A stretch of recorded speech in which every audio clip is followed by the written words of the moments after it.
So we cut these trees today because I want to have an open space for deer hunting.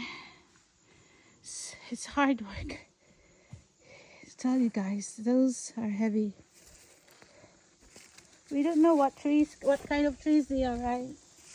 Maple trees, I guess. And then after cutting those, we have to drag some of them over there. I want these straight ones because I'm planning to have a bench. I want to have bench here, so we're going to use that for bench.